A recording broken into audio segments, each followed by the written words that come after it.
ఈరోజు జగన్మోహన్ రెడ్డి గారు press meet పెట్టారు. ఆయన మేజర్‌గా చెప్పిన పాయింట్ ఏందంటే, ఆంధ్రప్రదేశ్ అంటే రెడ్ బుక్ గుర్తొస్తుందంట. ఆంధ్రప్రదేశ్ అంటే కస్టోడియల్ టార్చర్ గుర్తొస్తుందంట.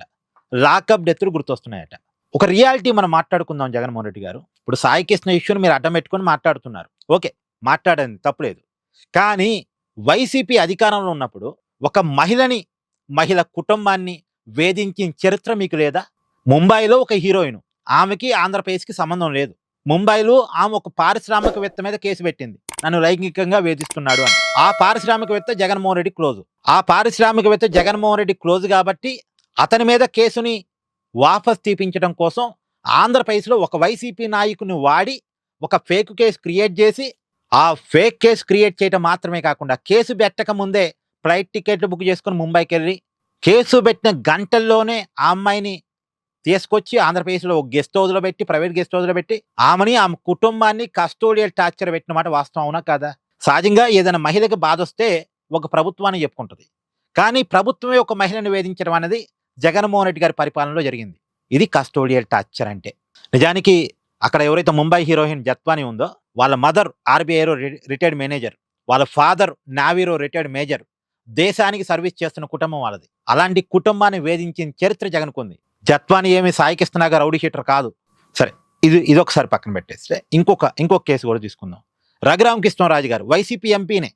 కాకపోతే జగన్మోహన్ రెడ్డి గారితో విభేదించాడు. జగన్మోహన్ రెడ్డి గారి నిర్ణయాలతో విభేదించాడు.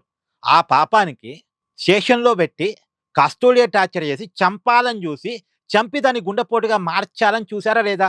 ఆ కేసు నడుస్తుందిగా. మొన్న ఈ మధ్యనే కోర్టు కామెంట్ చేసింది. అసలు ఒక ఎంపీ మీద చేసిన దాడికి, పార్లమెంట్ మీద చేసిన దాడికి తేడా ఏంటని అడిగింది. అంటే ఒక మెంబర్ ఆఫ్ పార్లమెంట్ మీద చేసిన దాడికి, ఒక పార్లమెంట్ మీద చేసిన దాడికి తేడా ఏంటి అని కోర్టు అడిగింది. నేను కాదు. పార్లమెంట్ మీద ఎవరు దాడి చేస్తారు? ఉగ్రవాదులు దాడి చేస్తారు. మెంబర్ ఆఫ్ పార్లమెంట్ మీద ఎవరు దాడి చేసినట్టు ఇక్కడ? ఇక్కడ దాడి చేసిన కేసే నిజమైతే ఎవరు దాడి చేసినట్టు? ఇక్కడ ఉగ్రవాదులు అంటే ఎవరు ఇక్కడ?